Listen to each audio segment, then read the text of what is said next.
Assalamualaikum warahmatullahi wabarakatuh. Salam sejahtera untuk kita semuanya. Syukur kita ucapkan atas segala nikmat kesehatan dan kesempatan yang telah diberikan Tuhan kepada kita semua. Sebelumnya, saya mengucapkan terima kasih kepada Ibu Saidah Said, SE MAK, selaku dosen mata kuliah Audit Internal dan Pengendalian Internal. Dan perkenalkan, saya Astrela Zakia dengan NIM 105731108222. Saya berasal dari Universitas Muhammadiyah Makassar, Fakultas Ekonomi dan Bisnis, Prodi Akuntansi. Pada kesempatan kali ini, saya ingin menjelaskan terkait materi-materi dalam buku audit internal berbasis risiko. Berikut ini subbab materi dalam buku audit internal berbasis risiko. Bab pertama, pengantar audit internal berbasis risiko. Bab kedua, etika dan standar profesi audit internal. Bab ketiga, sejarah audit internal. Bab keempat, memahami dan mengukur efektivitas pengendalian internal. Bab kelima, proses manajemen risiko. Bab keenam, perencanaan audit. Bab ketujuh, pelaksanaan audit, evaluasi dan bukti audit. Bab kedelapan, kertas kerja audit. Bab ke-9, pelaporan hasil audit. Bab ke-10, fraud dalam audit internal. Bab 11, riset audit internal berbasis risiko. Selanjutnya penjelasan materi. Pada bab pertama, pengantar audit internal berbasis risiko. Institute of Internal Auditors atau IIA mendefinisikan audit internal merupakan aktivitas independen yang membantu memberikan nilai tambah organisasi dan meningkatkan operasional organisasi. Tujuan utama audit internal adalah membantu unit kerja dalam kegiatan operasional perusahaan untuk mengelola risiko dengan mengidentifikasi masalah, kemudian menyarankan perbaikan yang memberi nilai tambah untuk memperkuat organisasi. Tugas dan tanggung jawab auditor internal tertuang dalam piagam. Audit internal memiliki 3 peran, yaitu yang pertama, watchdog atau penjaga aset, kedua, peran konsultan, dan ketiga, peran katalisator. Audit internal berbasis risiko adalah teknik audit yang dimulai dengan perencanaan audit, pelaksanaan audit, dan pelaporan hasil audit. Berbasis risiko yang telah ditetapkan manajemen perusahaan. Audit internal berbasis risiko memungkinkan perusahaan siap menghadapi risiko dan mengantisipasi kemungkinan kerugian yang berdampak besar bagi perusahaan. Pada bab kedua, etika dan standar profesi audit internal. Dalam hidup bermasyarakat, perilaku etis sangat penting. Interaksi antar masyarakat sangat dipengaruhi oleh nilai-nilai etika yang mereka yakini. Etika merupakan nilai-nilai hidup, norma, dan hukum yang mengatur perilaku manusia.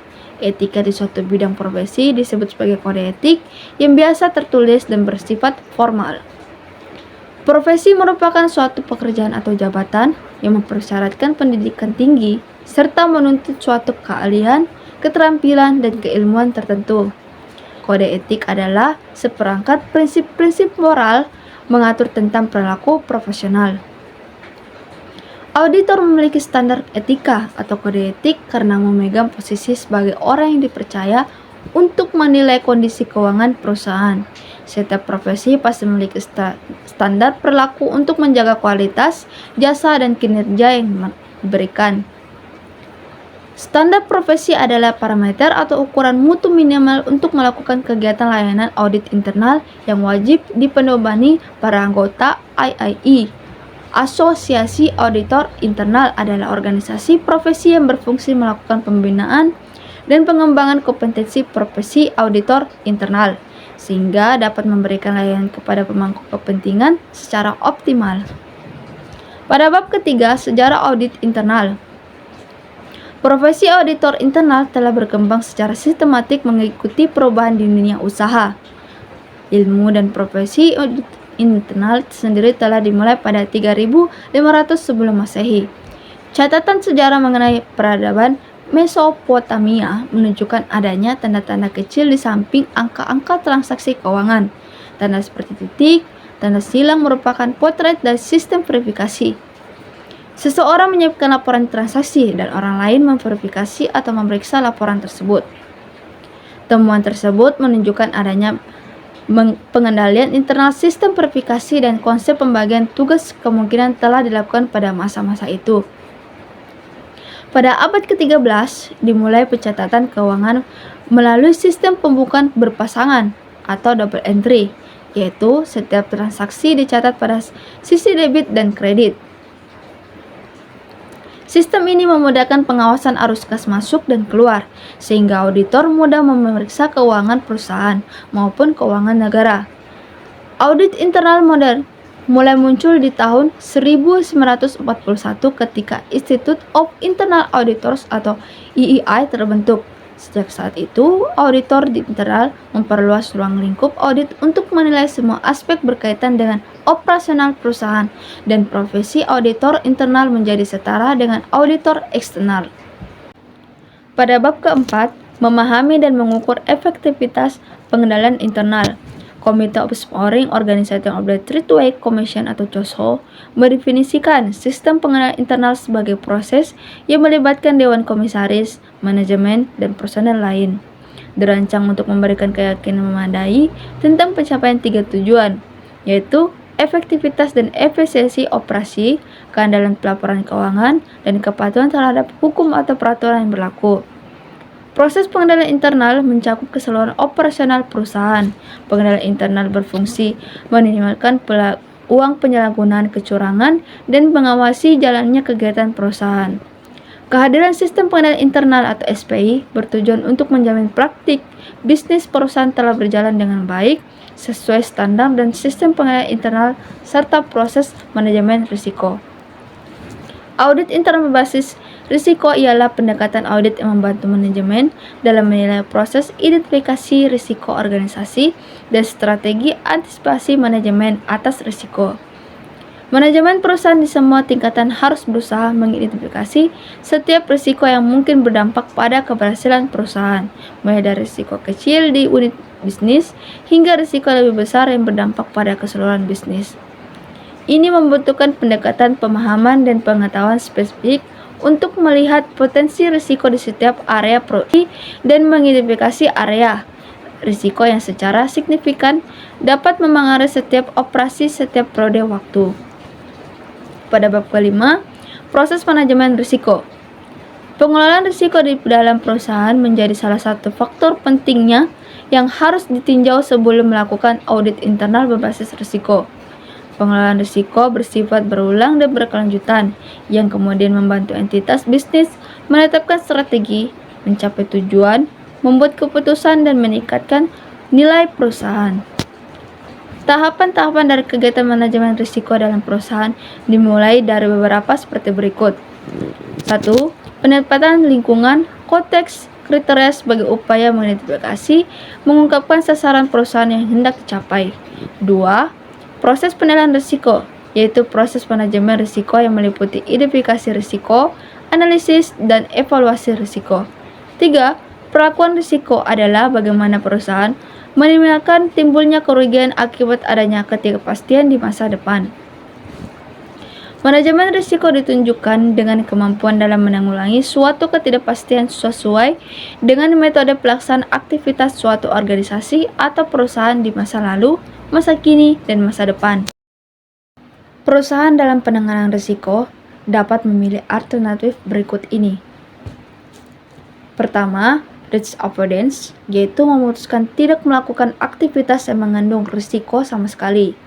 2. Risk transfer, yaitu memindahkan risiko kepada pihak lain, umumnya melalui suatu kontrak atau asuransi. 3. Risk deferral, yaitu menunda aspek suatu proyek hingga probabilitas terjadinya risiko kecil. 4. Risk retention, yaitu menerima beberapa risiko sebagai bagian penting dari aktivitas. Pada bab ke-6, perencanaan audit. Peran auditor internal sebagai asuransi dan konsultasi dapat diselenggarakan dengan baik. Auditor perlu menyusun perencanaan audit. Perencanaan audit terdiri dari perencanaan audit tahunan, perencanaan audit penugasan, termasuk pengembangan program kerja audit, serta pengembangan audit program dan survei pendahuluan. Dalam proses penyusunan perencanaan audit internal berbasis risiko, Auditor kepala akan berkonsultasi kepada manajemen senior dan dewan pengawas. Perencanaan audit ini memberikan acuan bagi pelaksanaan audit dengan keyakinan memadai melalui pengendalian internal. Keseluruhan risiko yang mengancam tujuan organisasi atau perusahaan telah dimitigasi ke tingkat dapat diterima sehingga tujuan dapat tercapai. Dalam melakukan perencanaan audit, auditor internal perlu memperhatikan beberapa hal sebagai berikut. Pertama, pahami perubahan industri dan eksternal. Tidak ada perusahaan yang dapat memperhatikan disrupsi digital atau mencegah beberapa model bisnis yang disukai semua orang. 2. Pahami tujuan dan strategi bisnis. Memahami konsekuensi dari tujuan strategi bisnis yang diambil untuk menyikapi kekuatan disrupsi. Ketiga, pahami operasi dan proses bisnis. Operasi dan proses bisnis menyertakan perkembangan teknologi. 4. Pahami pengukuran kinerja selaras dengan era disrupsi, bukan pengukuran kinerja yang konvensional. Pada bab 7 pelaksanaan audit, evaluasi dan bukti audit. Secara umum, proses audit internal dapat dikelompokkan berikut ini. 1. Persiapan penugasan audit. 2. Audit pendahuluan. 3. Pelaksanaan pengujian audit. 4. Penyelesaian penugasan audit. 5. Pelaporan penyusunan laporan hasil audit. 6. Pemantauan tindak lanjut hasil audit atau pemeriksaan. Untuk melakukan audit internal berbasis risiko, auditor internal harus melakukan pengumpulan bukti audit. Adapun teknik pengumpulan bukti audit yang dapat dilakukan auditor adalah observasi, perhitungan fisik, penilaian dokumen, pengujian perhitungan, review analitis, dan wawancara dengan bukti rekaman dan tertulis. Setelah menentukan bukti pada tahap ini, auditor mengumpulkan, menganalisis, menginterpretasi, dan membuktikan kebenaran informasi untuk mendukung hasil audit. Berikut ini adalah proses pengujian dan pengevaluasian informasi menurut Tugiman tahun 2006. Pertama, mengumpulkan berbagai informasi tentang hal-hal yang berhubungan dengan tujuan pemeriksaan dan lingkup kerja. 2. Informasi harus relevan, kompeten, dan mencukupi untuk membuat suatu dasar logis bagi temuan audit dan rekomendasi yang akan disampaikan. 3. Menentukan prosedur dan teknik audit. 4. Melakukan pengawasan terhadap proses pengumpulan, penganalisan, dan penafsiran dan pembuktian kebenaran informasi. 5. Membuat kertas kerja pemeriksaan. Pada bab 8, kertas kerja audit. Kertas kerja berisi prosedur audit yang dilakukan, pengujian audit, informasi yang diperoleh, dan kesimpulan sehubungan dengan pelaksanaan audit. Sedangkan kertas kerja audit atau KKA merupakan bukti pelaksanaan penugasan yang telah dilakukan, dikumpulkan, dan temuan audit yang diperoleh auditor. Dapat dikatakan bahwa KKA riwayat yang sesungguhnya dari suatu penugasan audit. Pelaksanaan audit yang tampak lancar menghubungkan data atau informasi yang telah diperoleh anggota satu dengan yang lainnya, dan menyusun rekomendasi. Review kertas kerja audit atau KKA merupakan proses penilaian ulang secara cermat, kritis, dan sistematis atas catatan-catatan yang dibuat, dikumpulkan, dan disimpan oleh auditor berkaitan dengan pekerjaan auditnya. Review kertas kerja audit akan menjaga proses pengendalian mutu pelaksanaan audit dan memberikan jaminan memadai atas mutu hasil audit. Pada bab 9 pelaporan hasil audit.